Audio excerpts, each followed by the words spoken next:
하나님, 나의 생각하는 것보다 더욱 이루시는 하나님, 우리 가운데 역사하신 능력대로 우리들의 간구함을 넘치도록 능히 하실 주님께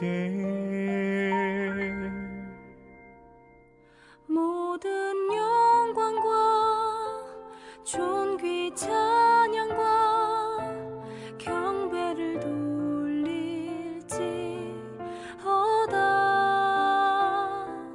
모든 영광과 존귀 찬양과 경배를 돌릴지어다.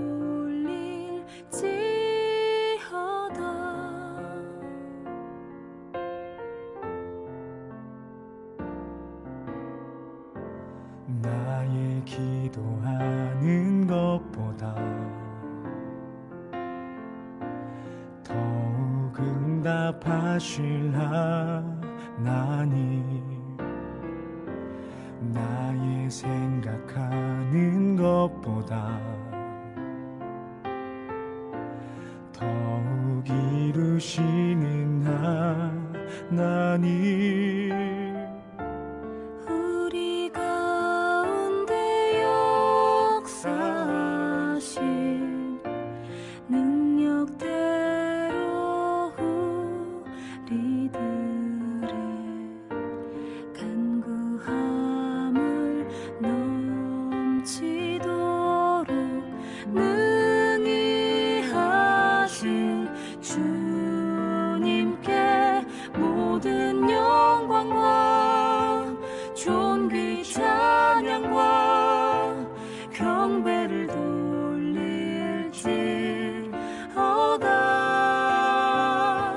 모든 영광과 존귀 찬양과 경배를 돌릴지어다. 모든 영광과 존귀 찬양과 경배를 돌릴지어다.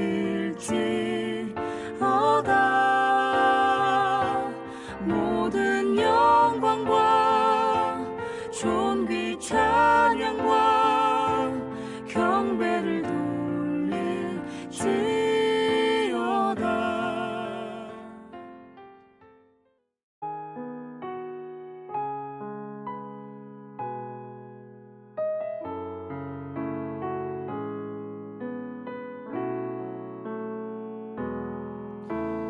나의 죄를 씻기는 예수의 피밖에 없네. 다시 정케 하기도 예수의 피밖에 없네. 나를 저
제 21장.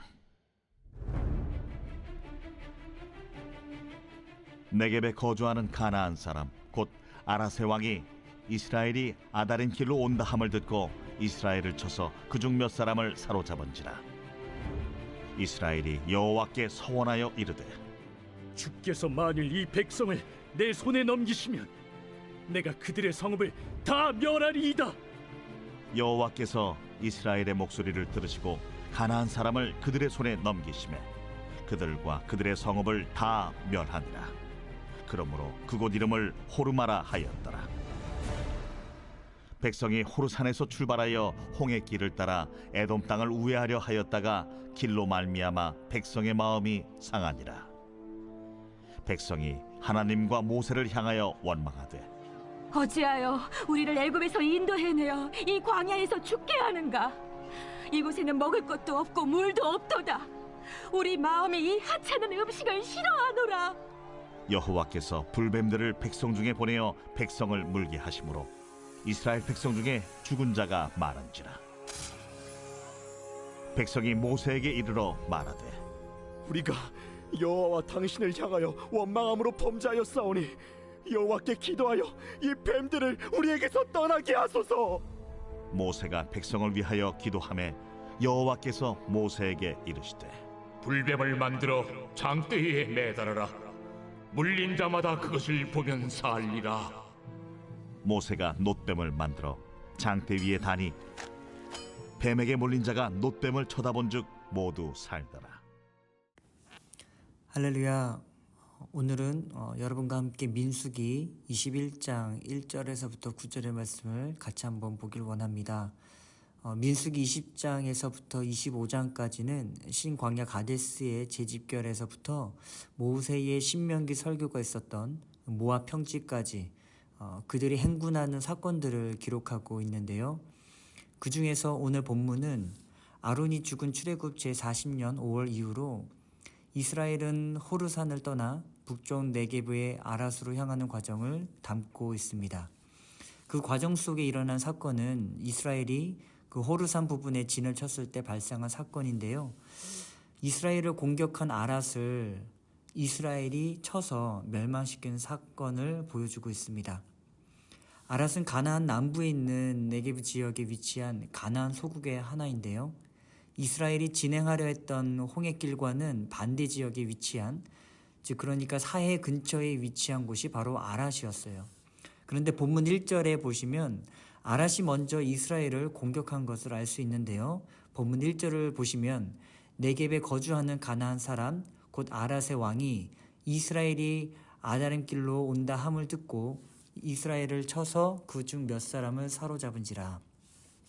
아랏이 먼저 이스라엘을 공격한 이유는 아마도 이스라엘이 호르산에 진을 치자 과거 출애굽 1세대들이 가데스에서 가나안 정복을 시도한 것을 기억을 하고 이스라엘이 과거와 같은 방법으로 또다시 가나안 정복을 시도할 것이라 여겼던 것 같습니다. 그래서 1절에 기록한 것처럼 아랏 왕이 이스라엘이 아다람 길로 온다 함을 들었다라는 것을 보면 그 사실을 알 수가 있습니다. 그래서 아랏 지역의 통치자는 군사를 이끌고 나가 이스라엘 백성을 쳐서 몇 명을 포로로 잡아갑니다. 그러자 이스라엘은 하나님께 서원하며 기도를 하고요. 하나님은 그들의 기도를 들으시고 아랏을 이스라엘 손에 넘겨주시는 장면이 바로 3절까지의 내용입니다. 과거 자신의 힘만으로 무모하게 가나안 정복을 시도했다가 가나안 족속에게 패배의 아픔을 겪었던 이스라엘은 이번에는 하나님의 능력을 의지하여 바로 기도를 통해서 그 은혜의 수단인 기도를 통해서 아랏을 쳐서 멸망시키게 됩니다. 이는 가나안 정복의 가능성을 예시해 주는 것으로 하나님의 능력을 의지할 때와 그렇지 않을 때의 차이가 무엇인지를 보여주는 그 대목 같습니다. 우리가 하나님의 능력을 의지한다 안 한다 이 차이는 바로 기도를 하느냐 그렇지 않느냐에 달려있지 않습니까? 왜냐하면 하나님을 의지하는 수단이 바로 기도이기 때문인 것이죠. 그리고 나서 바로 이어지는 사건은 우리가 잘 아는 놋뱀 사건이 일어나는데요. 놋뱀 사건의 원인은 백성이 호르산에서 출발하여 홍해길을 따라 에돔 땅을 우회하려 하였다가 그 길로 인하여 백성이 마음이 상하여 하나님을 원망하며 심지어 하나님을 폄하하면서 나타낸 결과인 것입니다. 먼저 오늘 본문 4절에 보시면 백성이 호르산에서 출발하여 홍해길을 따라 에돔 땅을 우회하려 하였다가 길로 말미암아 백성의 마음이 상하니라. 자, 백성이 홍해길을 따라 이동하는데 그들의 마음이 상했다라는 것입니다. 왜 이들이 마음이 상했을까요?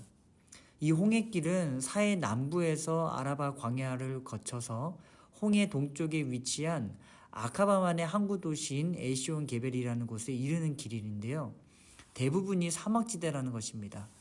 아라바 광야를 지나야 하기 때문에 그 길은 매우 거칠고 여행하기는 힘든 길이라는 것이에요. 민수기 14장에도 보시면 이스라엘 백성들은 이 길을 통해 광야로 들어간 적이 있지 않습니까? 그런데 다시 이 길을 통해 가게 되니 길 자체가 가나안으로부터 멀어지게 되는 우회도로라는 것이었어요. 그런 광야를 거쳐 가야 하기 때문에 힘들었던 것입니다. 본 구절의 병행 구절인 신명기 2장 8절을 보시면 우리가 세일산에 거주하는 우리 동족에서의 자손을 떠나서 아라바를 지나며 엘락과 에시온 게벨 곁으로 지나 행진하고 돌이켜 모압 광야길로 지날 때에 이스라엘은 이 길의 끝인 에시온 게벨까지 거의 다 가서 돌이켜서 모압 광야길로 북상했다는 기록을 볼 수 있습니다. 사실 본문 4절에 기록한 백성의 마음이 상하니라 해서 상하니라라는 단어를 직역해 보면 참을 수 없다라는 것인데요. 어떠한 상황을 견디지 못하고 마음이 조급해지는 것을 뜻합니다. 가나안 땅에 다 왔는데 다시 광야로 들어가야 하는 상황이 되었다는 것에 대한 불평인 것이에요. 끝났다고 생각한 광야 생활이 다시 연장되어 버린 상황에 불평하기 시작한 것입니다. 그러니까 이들의 마음 상태가 어떤지를 알 수 있는 대목인 것입니다.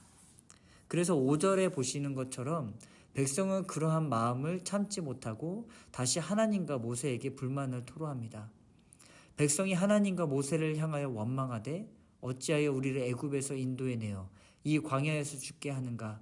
이곳에는 먹을 것도 없고 물도 없도다. 우리 마음이 이 하찮은 음식을 싫어하노라 하매.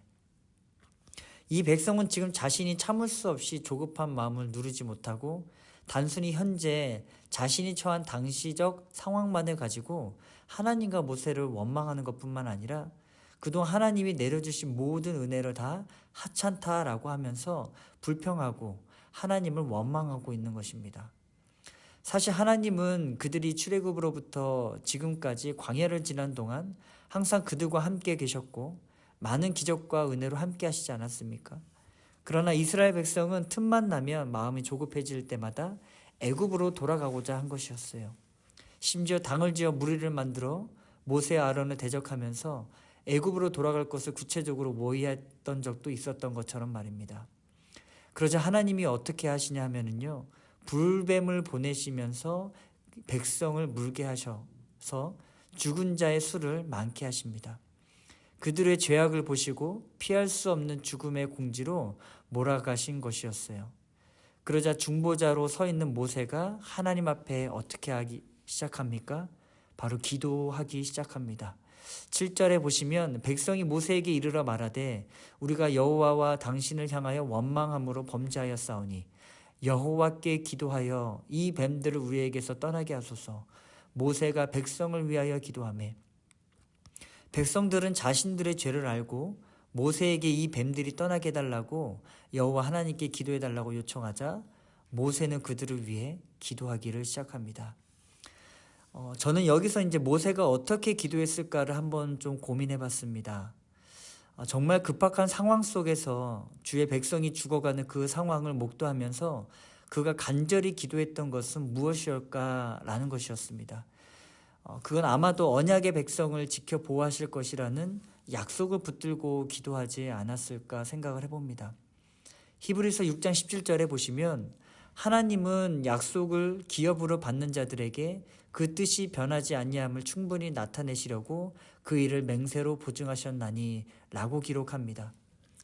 사실 하나님은 우리에게 맹세하실 필요가 없으신 분이지 않습니까? 그럼에도 불구하고 우리에게 그 뜻이 변하지 아니함을 나타내시려고 그 일을 맹세하시면서 우리에게 약속을 해주셨습니다. 그것도 예수의 생명의 핏값으로 하나님의 약속의 도장을 찍어주셨어요. 우리가 하나님 앞에 기도할 때 우리는 약속을 붙들고 기도해야 할 것입니다. 어떤 약속을 기억하게 하나요? 긍휼이 바로 약속을 맺는 기억이라는 것입니다. 우리 같은 죄인이 하나님과 약속을 맺을 수 있는 산물이 긍휼이기 때문이라는 것이에요. 그 하나님을 찾기 위해 기도의 자리로 들어갑니다. 저는 시편을 즐겨보며 묵상을 하는데요. 시편을 보면 시편 기자의 고백 속에 하나님의 이름을 부를 때 자주 등장하는 단어가 있음을 보게 되는 것 같습니다. 바로 야곱의 하나님이라는 단어를 종종 보게 됩니다. 시편 46편에서는 환난 날에 우리의 도움이 되시는 주님만이 우리의 피난처이심을 고백하는 내용이 담겨 있는데요. 아무리 땅이 흔들리고 고난과 핍박이 온다 할지라도 피난처 되시는 하나님은 당신의 때에 그 일을 행하시고 모든 악을 멸절하실 수 있는 분이시라는 거예요. 단지 우리가 할 일은 와서 여호와의 행적을 보기만 하면 된다고 기록을 합니다. 그런데 그 시편 기자는 만군의 여호와께서를 묘사할 때 우리와 함께 하시니 야곱의 하나님이라는 단어로 하나님을 묘사하고 있습니다. 왜 야곱의 하나님이라는 단어로 묘사했을까라는 의문이 들었습니다. 분명 하나님은 야곱을 이스라엘로 만들어주신 후에는 다시는 야곱이라 하지 말라고 하셨음에도 하나님은 야곱이라는 말을 즐겨 사용하시는 것 같습니다. 왜 그랬을까요? 그건 아마도 야곱같이 허물 많은 우리를 끝까지 붙드시고 사랑하기를 멈추지 않는 언약의 하나님이심을 보여주는 것 아니겠습니까? 우리의 인생은 새 사람이 된 이스라엘의 삶으로 살아가지만 순간순간 스며드는 죄악으로 인해 여전히 옛사람의 모습을 지니고 살아가는 삶이 우리의 연약함인 것 같습니다. 하나님이 야곱의 하나님이다 라고 말씀하신 이유는 우리가 이스라엘로 바뀌기 전의 모습을 생각하라고 하신 음성이 아닐까 생각합니다. 그 은혜를 기억하고 그 언약을 붙들라라는 음성 말입니다. 이스라엘로 바뀌기 전에 야곱으로 살았던 때의 너의 모습을 생각하라 라고 말입니다. 그리고 그때 너 야곱을 이스라엘로 바꾸게 하신 하나님이 어떤 하나님인지를 기억하라고 하시기 위함이었을 것 같아요. 비록 우리의 삶에 이스라엘의 하나님을 부르며 살아가는 것이 너무도 중요하지만 옛 모습을 버리고 새 사람이 될 수 없듯이 야곱이 없었다면 이스라엘이 없었듯이 십자가가 없었다면 부활이 없었듯이 시편 기자는 바로 하나님의 자녀로 부르시고 우리에게 변치 않는 언약을 이루시는 일을 기억하도록 하기 위해 야곱의 하나님이라는 말을 즐겨 사용한 것 같습니다. 야곱이라는 과거의 옛사람을 회상하며 내가 죄인이라는 사실을 고백하게 하시면서 과거에도 함께 하신 하나님이 지금도 함께 하시기에 앞으로도 함께 하실 것을 믿는 믿음으로 그 피난처 되시는 하나님의 행하신 일들을 바라보라고 하신 것이 주님의 뜻임을 보게 되는 것 같아요. 이처럼 믿음의 선조들도 그리고 오늘 우리가 보았던 모세도 신실하신 하나님이 약속을 붙들고 그 약속대로 행하심을 알고 그분을 붙들고 기도했던 것처럼 우리 또한 우리의 죄악과 어려운 상황에 처했을 때 그 상황을 그저 막연하게 지켜보는 것이 아니라 그냥 막연하게 기도하는 것이 아니라 모세처럼 긍휼을 베풀어 주실 하나님의 약속을 붙들고 기도해야 할 것입니다. 그럴 때 하나님의 긍휼과 자비가 우리 가운데 임하게 될 것입니다. 지금 우리 교회 안에 여러 상황이 있지만 저는 그렇게 생각합니다. 교회는 영적인 공동체이기 때문에 하나님이 우리에게 제시하고 알려주신 은혜의 수단으로 먼저 주님 앞에 나아가는 것이 첫 번째임을 알게 되는 것 같아요. 우리의 판단과 생각을 잠시 내려놓고 여전히 우리 모두가 하나님 앞에 죄인임을 되돌아보며 주님 앞에 긍휼과 자비를 먼저 구해야 하지 않을까 생각합니다. 마치 느헤미야가 큰 환난과 능력을 받는 이스라엘과 예루살렘 성이 허물어지고 성전이 불타는 형편을 듣고 가장 먼저 그가 회개의 자리로 하나님 앞에 나아갔던 것처럼 하나님 앞에 우리의 무력함을 아뢰는 동시에 우리의 죄악을 고백하는 시간이 되면 좋겠습니다. 느헤미야는 민족의 죄, 이스라엘 조상이 지은 죄까지도 자신의 죄로 고백하고 하나님 앞에 눈물로 아뢰지 않았습니까? 지금 현재 저지르고 있는 죄가 아님에도 그 죄를 자신과 자신 집안의 죄라고 동일시하고 있음을 봅니다. 우리가 지금 공동체의 아픔과 공동체의 죄악을 함께 끌어안으며 눈물로 하나님 앞에 회개하며 모세가 중보한 약속의 기도처럼 긍휼을 베풀어 주실 것을 기도하며 기도의 골방을 회복하는 저와 여러분이 되길 소원합니다. 그래서 우리가 하나님의 시간표 안에 살아갈 때 우리가 야곱의 삶에서 이스라엘로 바뀌게 되었던 감사 안에 이뤘던 생명 얻게 하시는 놀라운 사랑에 감사하며 이제는 그 감사가 언약의 확증으로 변하여 언약을 가지고 주님을 붙드는 복된 하루가 되길 예수 그리스도 이름으로 축원드리겠습니다. 오늘 우리가 이 말씀을 붙들고 같이 한번 기도하기를 원하는데요. 이스라엘이 지은 죄악 앞에 하나님이 모세를 통해 허락하신 은혜의 수단은 바로 기도였습니다. 그 기도는 긍휼을 베푸시는 하나님의 언약을 붙잡는 기도였는데요. 우리 안에 연약한 죄악을 함께 고백하며 긍휼을 베풀어 달라고 우리가 같이 한번 기도하기를 원합니다.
귀한 이 시간에 우리가 한 번 더 기도할 때는 한국과 미국, 세계 열방과 또 전쟁과 기근으로 아파하는 영혼들을 위해 같이 기도하길 원합니다. 이 어지럽고 혼탁한 세상 가운데 그 하나님의 말씀이 온전히 세워져서 이 열방 가운데 다시 한번 주의 복음이 세워질 수 있도록 우리 같이 한번 기도합니다.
마지막으로 교회를 위해 같이 한번 기도하길 원합니다. 교회 안에 우리가 있는 이 모든 상황 속에서 하나님의 선하심과 무엇보다 우리가 말씀을 통해 보았던 것처럼 다시 한번 주님의 긍휼과 자비하심을 그 언약의 하나님을 붙들고 우리 교회가 다시 한번 일어설 수 있도록 우리 함께 기도하시고 함께하는 우리 모든 리더십과 함께하는 우리 모든 지체들 가운데 성령의 도우심이 있게 해달라고 같이 한번 기도하고 그리고 세계 열방 가운데 또 주의 나라와 영혼들을 위해 애쓰시는 우리 선교사님들을 위해서 우리 같이 한번 기도하며 나아가겠습니다.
우리 주기도문으로 모든 예배를 마치겠습니다.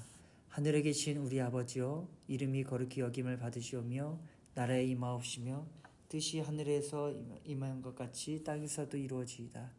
오늘날 우리에게 일용할 양식을 주옵시고 우리가 우리에게 죄 진 자를 사하여 준 것 같이 우리의 죄를 사하여 주옵시고 우리를 시험에 들게 하지 마옵시고 다만 악에 구하옵소서. 나라와 권세와 영광이 아버지께 영원히 있사옵나이다. 아멘.